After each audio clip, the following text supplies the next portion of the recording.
Muy buen día a todos los televidentes de su canal católico, Canal 19, transmitiendo desde Almolonga. Nos encontramos de nuevo con ustedes para acercarnos a un estudio bíblico. Vamos aprendiendo a leer la Escritura.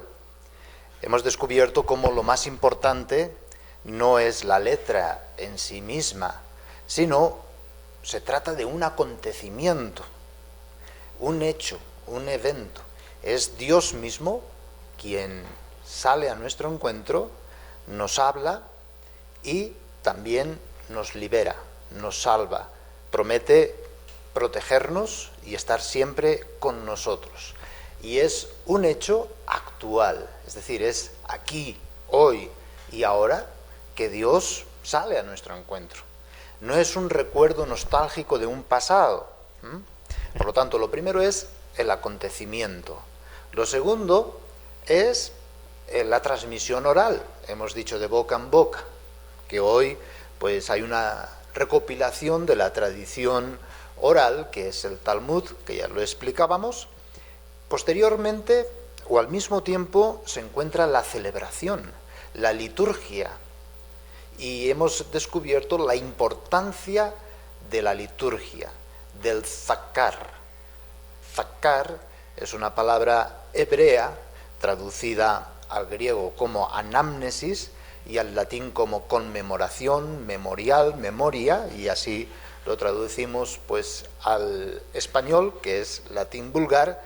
Significa que hacemos presente el acontecimiento hoy, aquí y ahora para cada uno de nosotros. Cada vez que confesamos la fe, cada vez que la celebramos en la liturgia, específicamente en la celebración de la Pascua cristiana, cada vez que practicamos los mandamientos y cada vez que hacemos oración. Se hace presente el mismo Dios. No es un recuerdo, sino que es una visita, una visitación. Dios nos visita cada vez que confesamos la fe, que la celebramos, que la practicamos o que la oramos. Y esto es lo específico. Por lo tanto, primero el acontecimiento, segundo la transmisión oral de boca en boca, la celebración y la puesta por escrito de todo esto. Y esto es lo que conocemos hoy, aquí y ahora, como la Escritura. Por lo tanto, dicho esto, hemos de aprender a leer. Si quitamos lo que acabo de decir y solamente leemos la Biblia por la Biblia y la letra, entonces lo de Pablo tiene toda la razón del mundo. La letra mata. Es lo que hemos dicho antes, el espíritu lo que da vida. Por lo tanto, solamente podemos interpretar la Escritura, solamente podemos leer la Escritura desde el acontecimiento, desde esa transmisión oral y desde la celebración. Así entendemos la Escritura. El día de hoy, después de haber visto el marco, es decir, desde dónde podemos leer la Escritura y el libro del Éxodo de una forma específica por la que empezamos, porque el Éxodo hemos dicho que es el lenguaje materno, el vocabulario, el diccionario, para poder entender toda la Escritura, el Éxodo. El lenguaje, el vocabulario viene de acá. Por eso es bien importante empezar el estudio bíblico desde el Éxodo. En el día de hoy vamos a empezar a leer el Éxodo palabra por palabra. Y de este modo ir aprendiendo a leer. Una forma específica de leer la Escritura, para que no sea voy a leer un cuento, voy a leer una novela, voy a leer un libro de geografía, voy a leer... Es otra cosa, es distinto. La clave se encuentra en el ZKR, ¿verdad? En el zakar hebreo. Es decir, es hoy, es aquí, es ahora. Es cada vez que leemos la Escritura que Dios me habla, que Dios quiere tratar conmigo, que Dios me está diciendo algo, que Dios me libera, que Dios me da su promesa. Esa es la clave. Bien, entonces habría 3 momentos importantes para leer la Escritura. Primero, ¿qué es lo que dice el texto en sí mismo? En sí mismo, ¿qué dice el texto? Es la interpretación literal, ¿verdad? No literalista. La interpretación literal significa, a ver, el texto, el autor, qué intención tuvo, a qué público se dirige, qué es lo que dice según el lenguaje antiguo para aquel momento, aquella circunstancia concreta. Eso es literal. Literalista sería lo que hacen las sectas fundamentalistas. Es decir, yo leo y según los conceptos de hoy, de aquí, ahora, según mi lenguaje, mi tradición, mi costumbre, mi cultura, eso es lo que significa. Eso es literalismo, eso es fundamentalismo. No. Nosotros abogamos por una interpretación literal, que no literalista. Literal. Es decir, la intención que los autores tuvieron al decir esto, ¿verdad? Esa es la clave. Y tenemos que llegar a la cultura de aquel entonces, a la forma de hablar, a las expresiones, porque esto está lleno de géneros literarios. No son géneros históricos que hay que interpretar al pie de la letra, literalistamente, no. Sino que son géneros literarios, metáforas, comparaciones que nos remiten a una realidad. Bien, entonces hemos de descubrir la realidad, no los signos, no las señales, no el dedo. Bien, primero, hemos dicho, ¿qué es lo que dice el texto en sí mismo? Segundo, ¿qué es lo que dice este texto para mí? Es decir, ¿qué me dice a mí, concretamente, personalmente? Esto sería un segundo momento para poder aprender a leer. Primero, el texto en sí dice.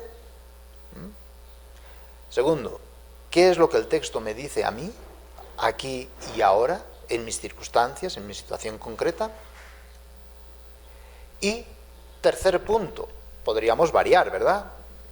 Pero el tercer punto, ¿qué es lo que nos dice el texto a nosotros?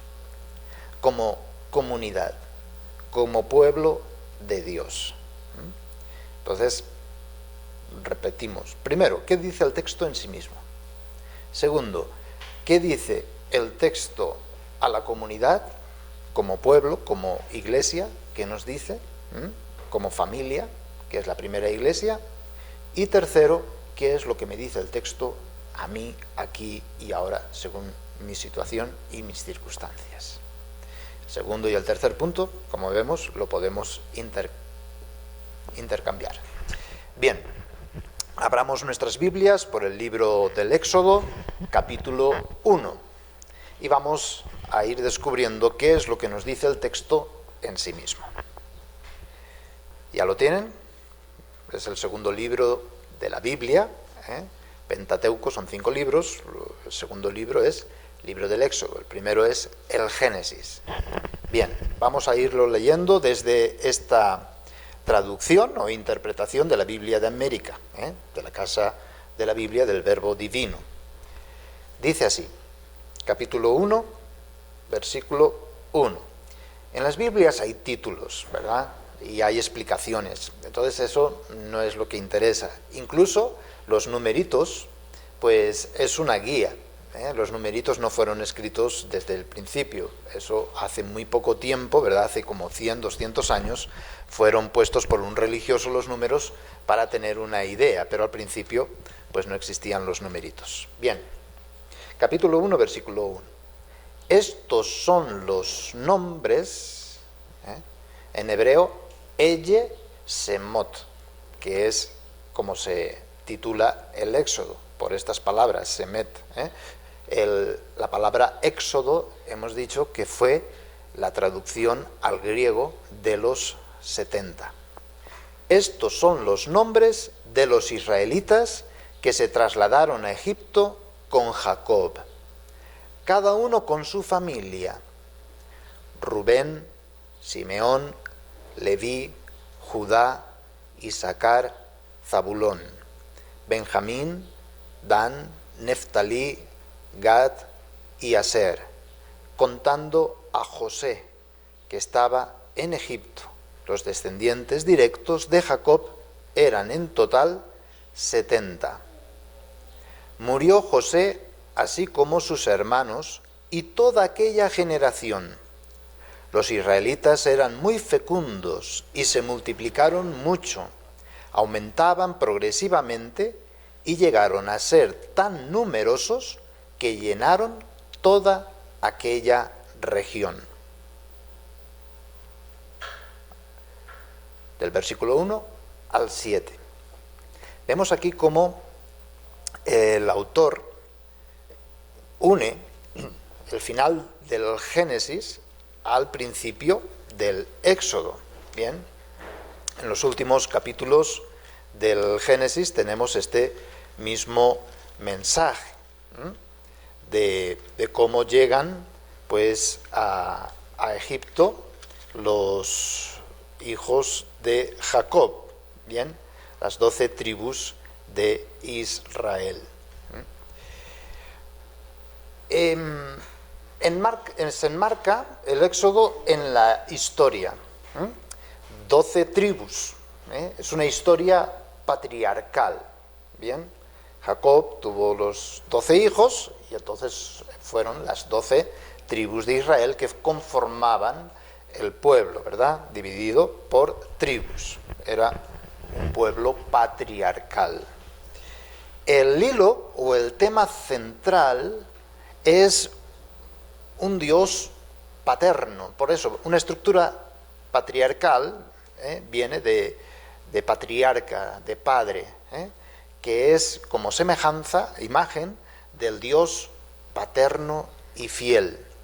Por lo tanto, el hilo conductor es la bendición prometida. Se le prometió una bendición a Jacob y aquí pues se entronca con esa misma historia. De hecho, el Señor se presentará como el Dios de Jacob, de Abraham, de Jacob, etc. Habla también de 70. El número 70 es muy importante en la Escritura. 70 significaba todos los pueblos, ¿verdad? La totalidad. Bien, los 70 de Jacob, los 70 descendientes de Jacob indica que la multiplicación fue completa. De la familia de Jacob pasamos al pueblo de Israel. De la estructura patriarcal vamos a pasar ahora a una estructura de pueblo y pueblo de Dios. Esa es la bendición prometida del Dios fiel. Esto es lo que dice el texto en sí mismo. Ahora bien, ¿qué es lo que nos dice a nosotros el texto? El texto nos dice que el Señor nos quiere como familia. El Señor nos quiere como en comunidad, no nos quiere individualmente. Y por eso quiere que nos multipliquemos en ese sentido, porque el Señor no es un Dios individual, sino familiar. Y desde aquí viene pues la promesa, la bendición, la paternidad, la fidelidad. Y es así como cumplirá su promesa haciéndonos su familia, su pueblo, pueblo de Dios, familia de Dios. Y quiere la plenitud para todos y para cada uno de nosotros. Y además nos está hablando de una historia. Dios está en la historia, está preocupado por cada uno de nosotros. Es Dios quien es el Señor de la historia y que va llevando todo un proceso y todo un itinerario para todos nosotros. Y ahí está nuestra esperanza. Bien. Cristo, en definitiva, se meterá en la historia, nacido de mujer. Todas las genealogías que ponen los evangelios significa esto mismo. Es decir, que Cristo es parte de nuestra historia, se ha hecho uno de nosotros, uno con nosotros, para llevar a cabo en la plenitud de los tiempos, pues el que Él es cabeza y todos nosotros su cuerpo, unos miembros de otros, es decir, un nuevo pueblo que es la Iglesia. Esta es la promesa realizada. ¿Y por qué decimos esto? Porque no podemos leer el Antiguo Testamento sin llegar a lo que es el cumplimiento de esto y la superación. Y el cumplimiento y la superación de este signo, de esta señal, de esta promesa, es Cristo y su Iglesia. Por lo tanto, ahí no nos vamos a equivocar, ahí no nos vamos a engañar, ¿eh? Leemos todo en el contexto de el nuevo pueblo de Dios, donde Cristo es el jefe, donde Cristo es la cabeza y nosotros somos los miembros de este pueblo que caminamos. Y con el testimonio de cada una de las personas que nos han precedido. No podemos vivir la fe cada uno por nuestra cuenta, sino que hemos de insertarnos en una historia donde Dios ha ido actuando. Claro, Dios actúa hoy, aquí y ahora, bien, pero desde una historia concreta.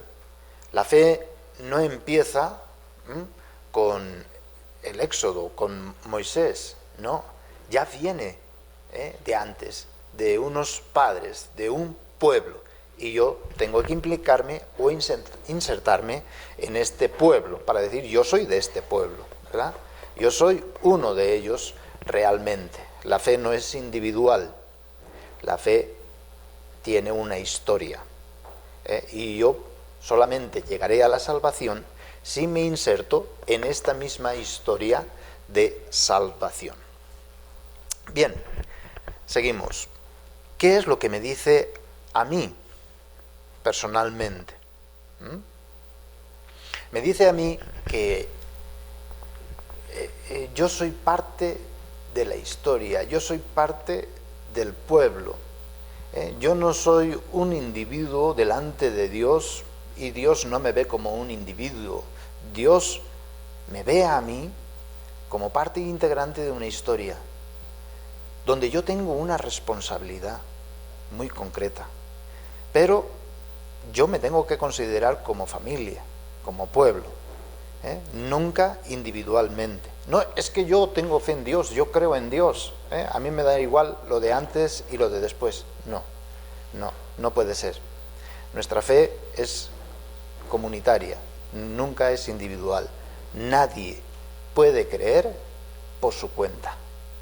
O es en comunidad o no hay fe bíblica, no hay fe cristiana en definitiva. Bien, y cada uno ahí, pues personalmente puede ir haciendo su lectura. Eso es lo que me dice a mí. Ahora bien, ¿qué es lo que le dice a cada uno de ustedes? Pues ahí viene su lectura, ¿bien? Pero siempre desde este contexto general.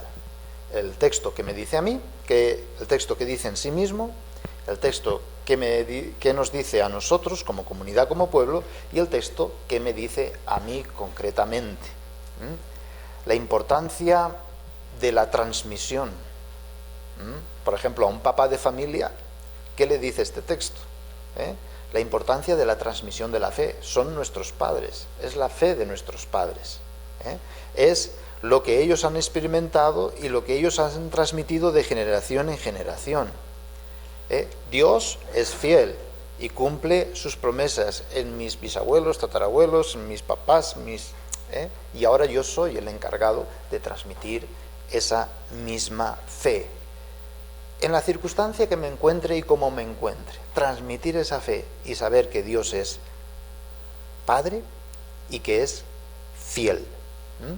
Y que si Él me ha dicho pues que quiere para mí una vida abundante, 70, es decir, la plenitud, es porque no solamente lo quiere, sino que lo realiza. Es fiel a su promesa, etcétera. Bien, es un primer momento para poder entender el texto que dice en sí mismo, primero. Segundo, que nos dice como iglesia, como nuevo pueblo de Dios, y también qué es lo que nos dice a cada uno personalmente. Y desde ahí ya vendrían, pues, propuestas. ¿Qué tengo yo que cambiar en mi vida? ¿Qué tenemos que cambiar como comunidad para identificarnos e implicarnos en esto que acabamos de leer? Lo extiendo un poquito para entender cómo leemos la Biblia, ¿sí? Y cómo la podemos y la debemos de leer. Y cómo es necesario leer la Biblia cada día, ¿bien? Desde esta estructura. Seguimos desde los versículos 8 al 22. Dice así, ya lo tienen, estamos siempre en el capítulo 1, versículo 8. Dice, entonces subió al trono de Egipto un nuevo rey, que no había conocido a José, y dijo a su pueblo, fíjense cómo el pueblo israelita se ha hecho más numeroso y potente que nosotros. Hay que actuar con cautela para que no sigan multiplicándose, pues si se declara una guerra, se aliarán con nuestros enemigos, lucharán contra nosotros y se irán del país. Entonces les impusieron capataces que los oprimieran con rudos trabajos, mientras edificaban Pitón y Ramesés, ciudades almacén del faraón. Pero cuanto más los oprimían, más se multiplicaban y aumentaban, de modo que los israelitas llegaron a ser un motivo de temor para los egipcios. Por eso, los egipcios los sometieron a una dura esclavitud y les hicieron la vida imposible, obligándolos a realizar trabajos extenuantes, tales como la preparación del barro para fabricar ladrillos y toda clase de faenas agrícolas. El rey de Egipto se dirigió a las parteras de las hebreas.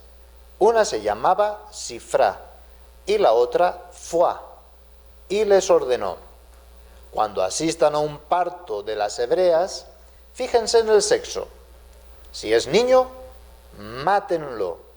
Si es niña, déjenla vivir. Pero las parteras temían a Dios y no hicieron lo que les había mandado el rey de Egipto, sino que dejaban vivir también a los niños.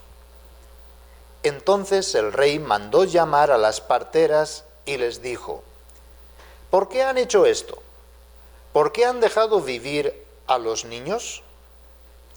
Las parteras respondieron al faraón, es que las mujeres hebreas no son como las egipcias, son fuertes y dan a luz antes de que llegue la partera.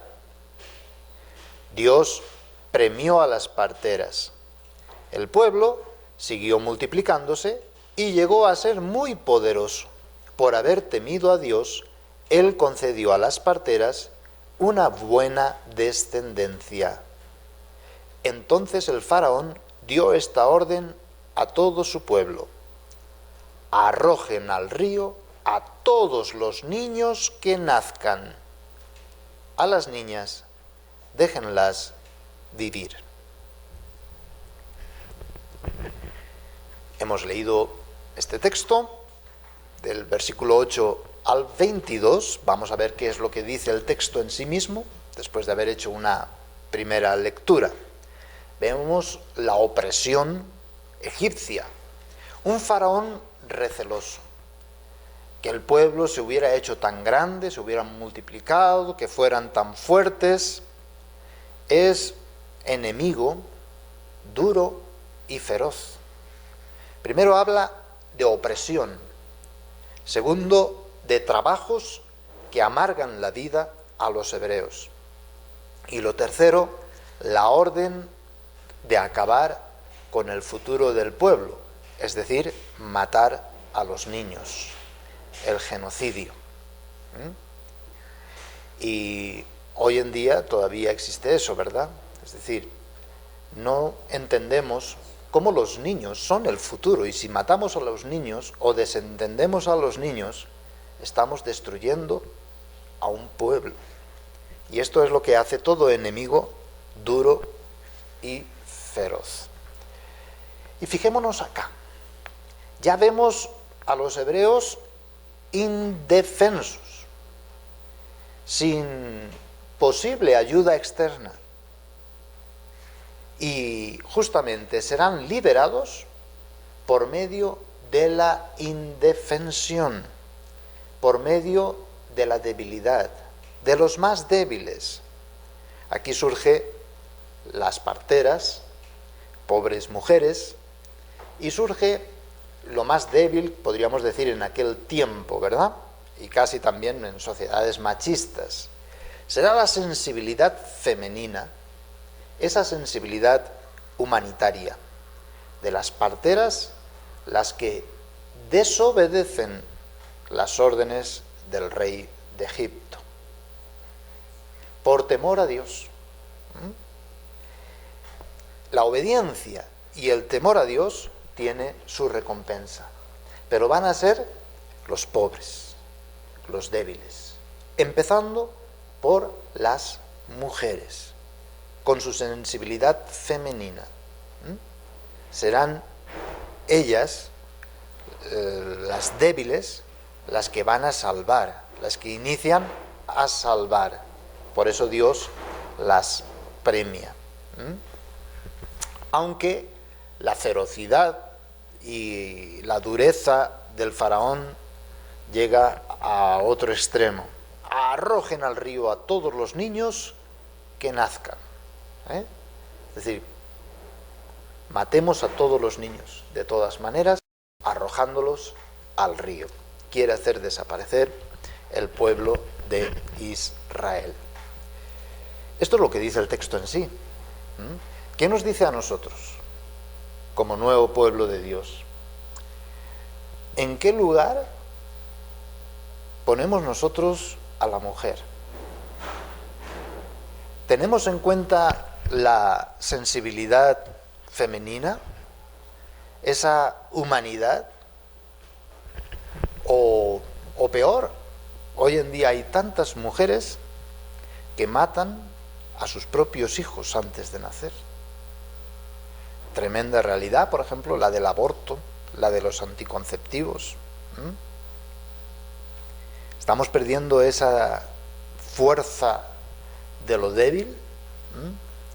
El mismo Pablo dirá: cuando soy débil, entonces soy fuerte. Pero la debilidad se muestra en esa sensibilidad femenina, en ese estar a favor de la vida, ese promover la vida, no destruirla. Y a pesar de que el fuerte, que el gobierno, que la ley de reproducción, la ley sexual reproductiva, etcétera, te indica lo contrario, uno desobedece. Desobedece al fuerte. Y diciendo, bueno, pues las consecuencias que haya, pues consecuencias. Pero a mí no me van a hacer obedecer una ley en contra de la vida. A mí no me van a hacer desobedecer a mí no me van a hacer obedecer una ley que está en contra de mi sensibilidad. A veces hemos perdido esta sensibilidad, ¿sí? de compasión, de humanidad, y no nos importa pues que otros se mueran, que otros sufran, que otros tengan problemas, dificultades. Hemos perdido esa sensibilidad, pero fijémonos que a Dios le agrada la debilidad, y el temor de Dios. Dicen, porque temían a Dios. Y entonces fijémonos que el odio del faraón llega mucho más lejos. Estas mismas mujeres dicen, mira, es que las mujeres hebreas no son como las egipcias, son fuertes y dan a luz antes que llegue la partera, ¿verdad? Entonces más enfurece. No solamente es un pueblo grande, pleno, 70, ¿verdad? Sino que además son mejor que nosotros y sus mujeres son mejor que las nuestras y pueden dar a luz sin partera, por sí solas, por su fortaleza. En cambio, los egipcios necesitan ahí la partera, necesitan ahí los cuidados y tal. Eso hace que este pueblo, pues este faraón, pues se enfurezca y se endurezca en el corazón, pues cada vez más. Por eso acaba diciendo, pues arrojen al río a todos los niños. El río, el agua, el mar, siempre ha significado el caos, la muerte. Esto es lo que nos puede decir hoy aquí, ahora, ¿qué lugar tiene esa sensibilidad femenina, esa humanidad en nuestro pueblo, el pueblo de Dios, en la Iglesia? ¿Qué lugar ocupa la mujer? ¿Cómo tratamos a los niños? ¿Como el faraón? ¿Sabemos que los niños son el futuro? ¿Les estamos dejando una naturaleza bien cuidada, ordenada, para que puedan tener agua, para que puedan tener seguridad, para que puedan tener buenos estudios? ¿O estamos preocupados por nosotros mismos y no nos importa el futuro? Todas estas consecuencias pues tenemos a la orden del día. ¿Y qué me dice a mí? En mi corazón hay esa sensibilidad de antes obedecer a Dios que a los hombres, estar a favor de la vida, promoverla en todos sus campos y en todas las situaciones, promover a la mujer y estar atento a los niños. Cuando Jesús dice, dejen que los niños se acerquen a mí. ¿Por qué? Porque en ellos ve el futuro, en ellos ve el nuevo pueblo de Dios. ¿Tengo yo esta mirada? Así tenemos que leer la Escritura, desde esta visión, desde esta perspectiva. Bien, seguimos entonces ahora por el capítulo 2. Un hombre de la familia de Leví se casó con la hija de otro levita. Ella concibió y dio a luz un hijo, y al ver que era muy hermoso, lo tuvo escondido durante 3 meses. Como no podía ocultarlo por más tiempo, tomó una canasta de mimbre, tapó los agujeros con barro y brea, puso dentro de ella al niño y lo dejó entre los juncos a la orilla del río. La hermana del pequeño se quedó a poca distancia para ver lo que sucedía. Entonces la hija del faraón bajó a bañarse al río, y mientras sus criadas paseaban por la orilla, vio la canasta en medio de los juncos y envió a una de sus criadas para que la recogiera. Cuando la abrió y vio al niño, que estaba llorando, se sintió conmovida y exclamó, «Es un niño hebreo».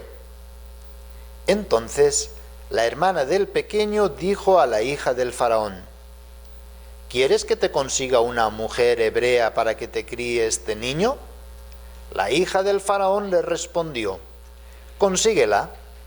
La joven fue a buscar a la madre del niño, a quien la hija del faraón encargó, «Toma a este niño y críamelo, yo te lo pagaré». La mujer tomó al niño y lo crió. Cuando creció, se lo llevó a la hija del faraón, quien lo trató como hijo y le dio el nombre de Moisés, diciendo, «Yo lo saqué de las aguas». Muy bien, descrito el ambiente desolador, peligroso. Ahora el texto mismo literalmente nos está diciendo esto. Se anuncia el nacimiento de un niño. Fíjense que toda la historia de la salvación está enfocada al nacimiento de un niño. El anuncio alegre de que un niño nos ha nacido. El niño Jesús, que será el Salvador, que será el liberador. Todo desde la debilidad, desde lo vulnerable. ¿Bien? Claro, esta historia pues que nace el niño Moisés y lo echan al río con una cesta y y que después es recogido, es muy poco verosímil que fuera un hecho histórico, ¿verdad? Conforme nosotros entendemos hoy la historia. ¿Por qué?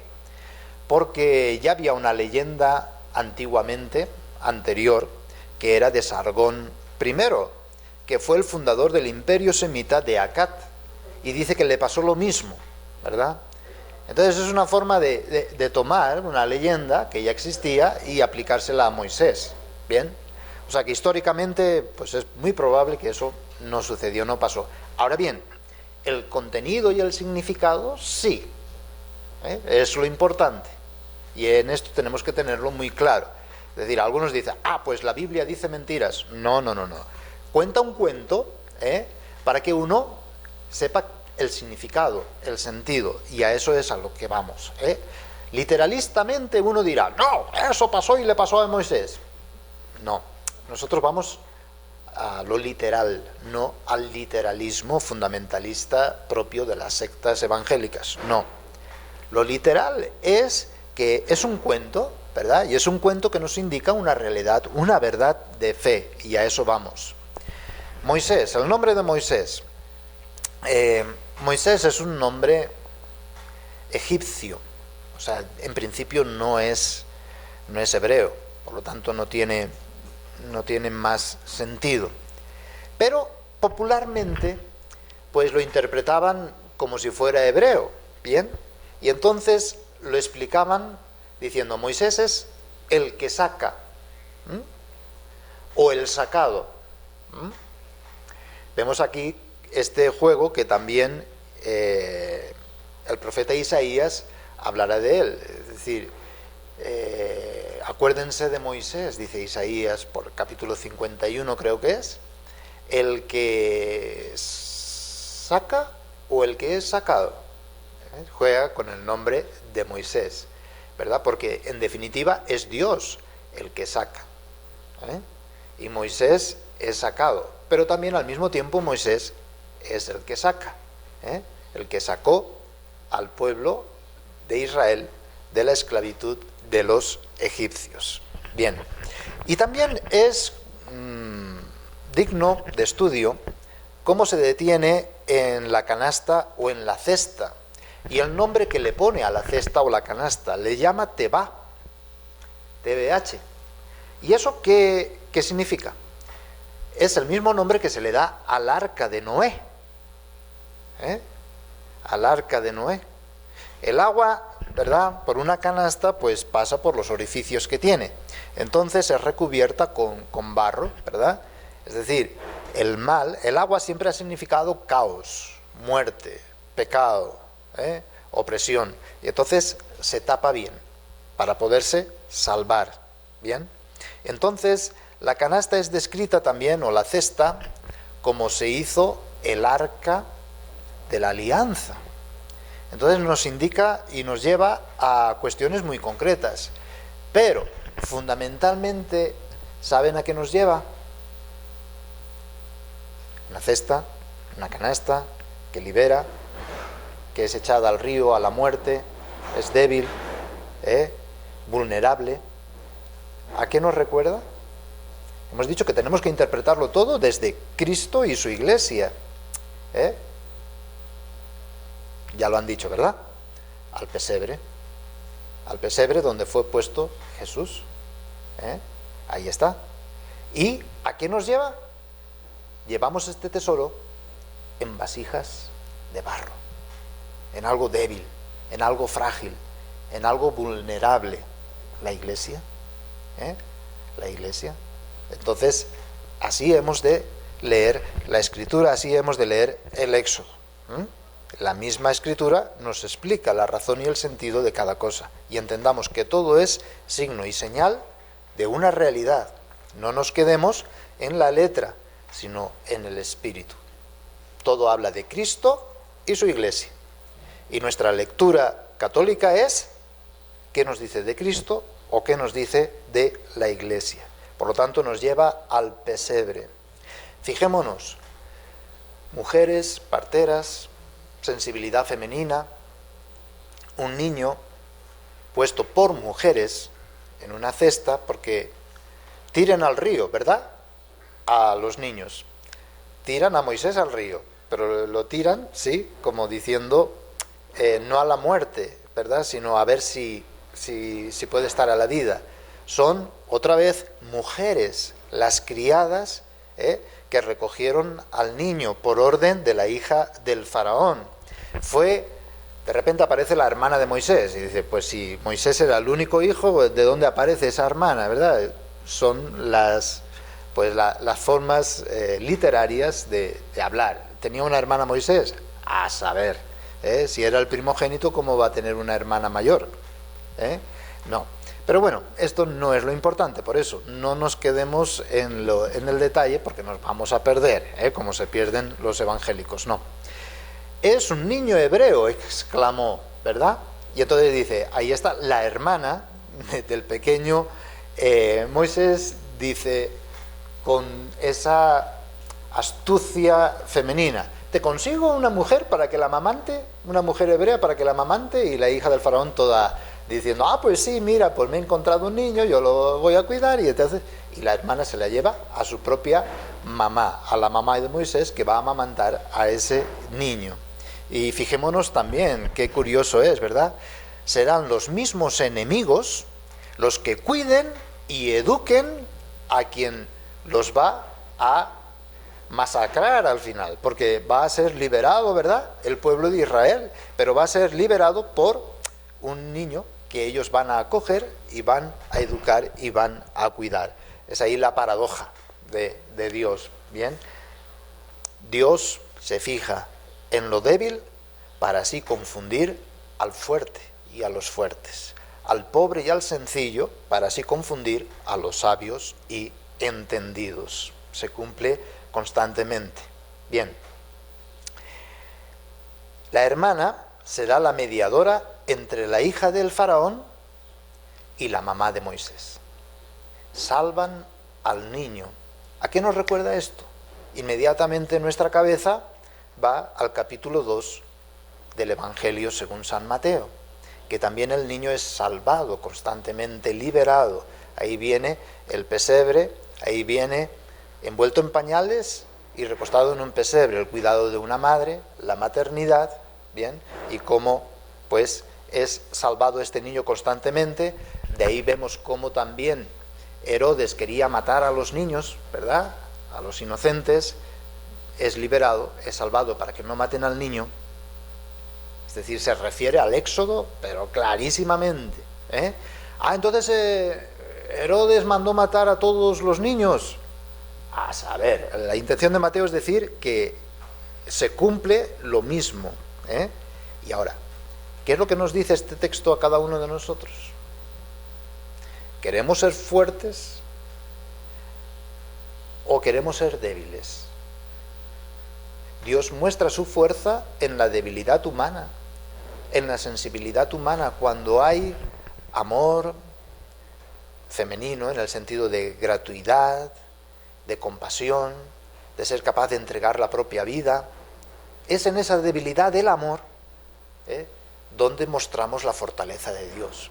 Pero cuando queremos ser fuertes, tipo machista, ¿verdad?, es decir, desde la soberbia, desde el orgullo, desde la ambición, desde la codicia, desde el poder, entonces ahí nos vamos a ver confundidos por el mismo Dios. Gracias, Padre, porque has revelado estas cosas a la gente pobre, sencilla y humilde de corazón, y en cambio se las has escondido a los sabios y entendidos. Gracias, Padre, porque así te ha parecido bien. ¿Y a ti? ¿Qué te parece? ¿Qué es lo que te dice este texto? ¿Lo entiendes? ¿Lo comprendes? Seguimos. Desde el versículo 11 al 22 del capítulo 2.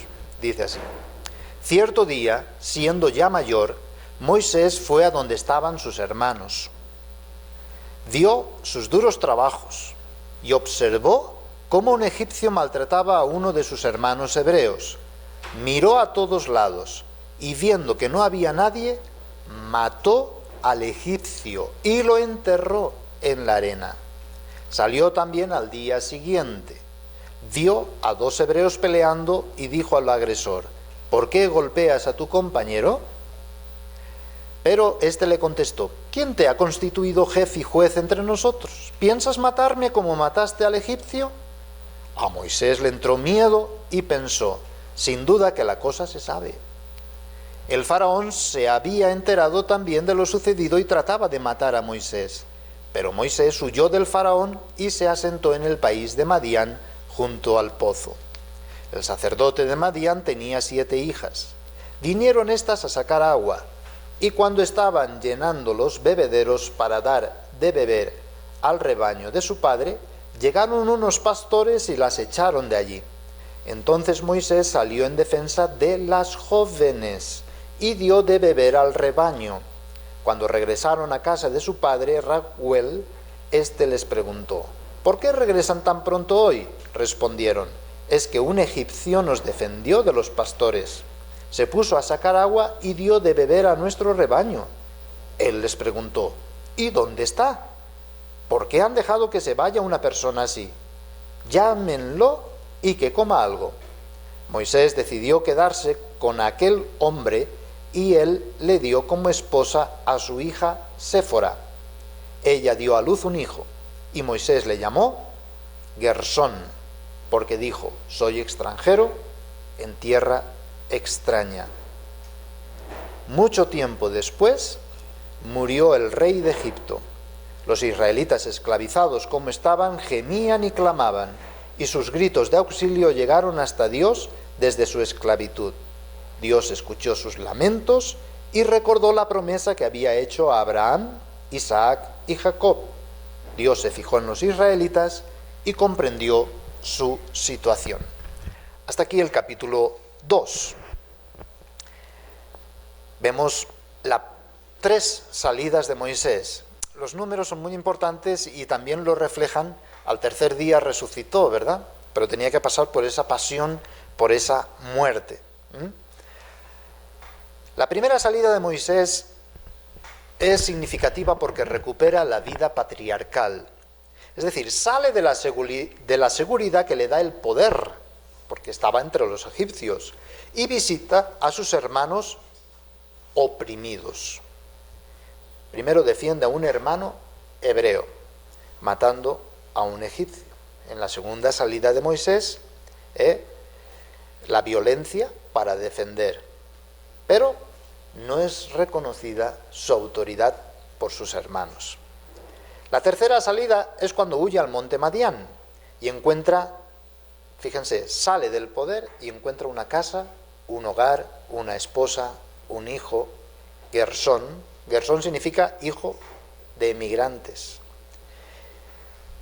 No es desde el poder desde donde el Señor libera, sino desde la debilidad. Hay que salir del poder y hay que hacerse uno con los pobres, con los oprimidos, ¿verdad? Porque el Señor, si va a liberar siempre desde la debilidad y desde la impotencia. Y fijémonos en estos verbos y terminamos el día de hoy. Dios escuchó la lamentación, recordó la promesa hecha a Jacob, se fijó y comprendió la situación. Y aquí descubrimos de nuevo la fidelidad de Dios. Bien, ¿qué es lo que nos dice a nosotros? Otra vez, pues que hemos de tener esa sensibilidad, esa compasión hacia el pobre. Primero lo ve Moisés. Moisés, cuando actúa por su cuenta, fracasa, mata a un egipcio, comete pecado mortal, ¿verdad? Después, los mismos hermanos suyos hebreos dicen que él no tiene ningún tipo de autoridad para ser jefe entre ellos.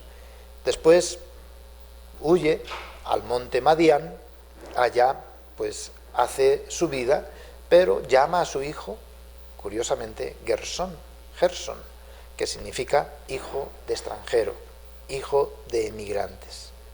Y ahí vemos cuando no es Moisés por sí mismo que fracasa en sus 3 salidas, sino que es Dios mismo el que va a actuar. Pero esto lo veremos en el siguiente programa.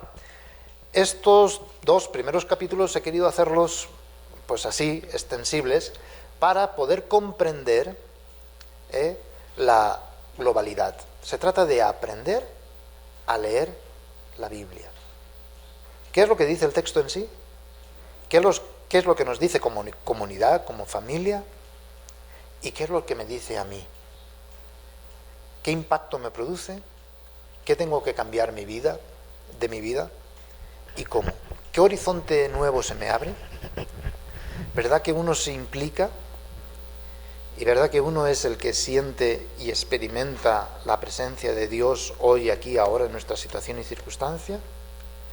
Solamente así tiene sentido leer la Escritura. Muchísimas gracias entonces por su atención y nos seguimos viendo y escuchando, ya sea en su canal católico, canal 19, transmitiendo desde Almolonga, o también en YouTube. Ahí tienen todas